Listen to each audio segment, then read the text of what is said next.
تاریخ میں عجیب موت۔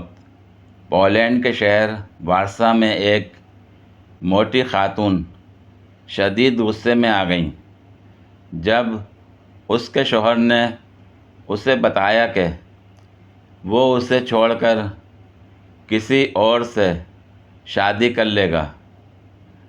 بیوی نے غصے کے جذبات میں خود کو 10ویں منزل کی کھڑکی سے باہر پھینک دیا۔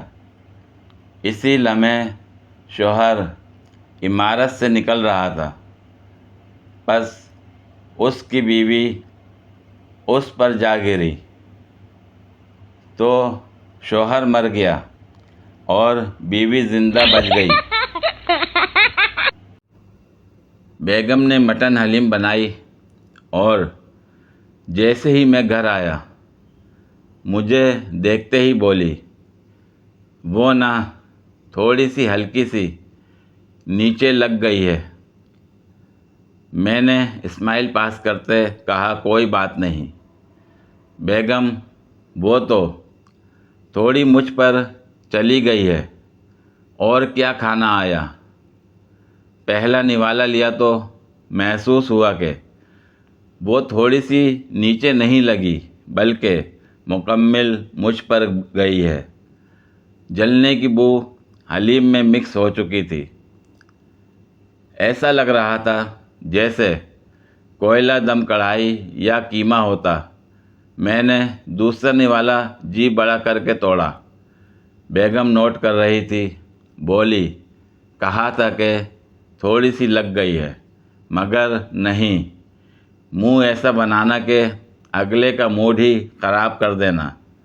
نہیں کھائی جا رہی تو چھوڑ دیں، اس سے پہلے کہ آتش دھماکہ ہوتا۔ میں نے فوراً نوالا منہ میں بھرا اور بولا، کھا تو روا۔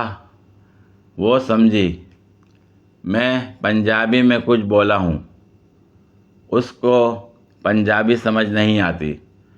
فوراً بیٹی کی جانب دیکھ کر بولی، کیا کہا بابا نے؟ بولو۔ بیٹی نے مجھے دیکھ کر اسمائل دی اور بولی، وہ کہہ رہے ہیں کہ کھا تو رہا ہوں۔ نوالے کی وجہ سے الفاظ گڈ مڈ نکلے ہیں۔ سن کر اس کا موڈ کچھ نارمل ہوا اور میں وہ کوئلہ حلیم کھاتا رہا۔ 4-5 نوالوں کے بعد مانو عادت سی ہو گئی۔ جلنے کی بو محسوس نہیں ہوئی، جیسے قیدی کو شروع کے 4 دن تکلیف ہوتی ہے، 5ویں دن وہ ماحول میں ڈل جاتا ہے اور پھر عادی ہونے لگتا ہے۔ وہ مجھے دیکھتی رہی، کھا چکا تو برتن سمیٹتے بولی، ہمارے لیے باربیکیو وغیرہ کچھ آرڈر کر دیں؟ مجھے لگ رہا یہ زیادہ جل گئی، آپ نے بھی مشکل سے کھائی ہے۔ یقین نہیں آیا کہ نوجوان اتنے زیادہ برگر بھی ہو سکتے ہیں۔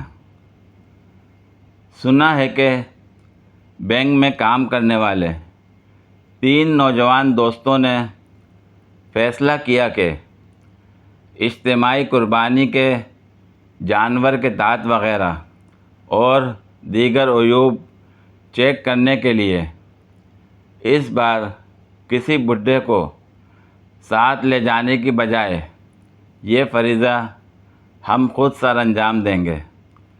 خیر، مویشی منڈی پہنچے تو ایک نہایت خوبصورت بیل پسند آ گیا اور قیمت بھی نہایت مناسب، یعنی صرف 2 لاکھ روپے۔ مگر بیل کے مالک نے انہیں بتایا کہ یہ بیل میں نے بہت پیار سے پالا ہے اور صرف اس مجبوری میں سستے داموں بیچ رہا ہوں کہ میری گدھا ریڑھی کا گدھا اچانک مر گیا ہے تو واحد ذریعہ روزگار بھی بند ہو گیا۔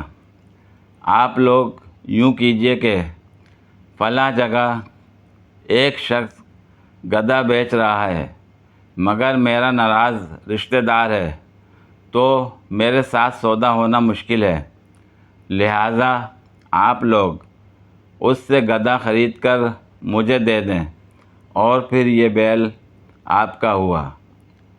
نوجوان اس گدھے والے کے پاس گئے اور 1.5 لاکھ روپے سکہ رائج الوقت میں گدھا خرید کر خوش کہ اس سودے میں 50,000 روپے کی بچت ہوئی ہے۔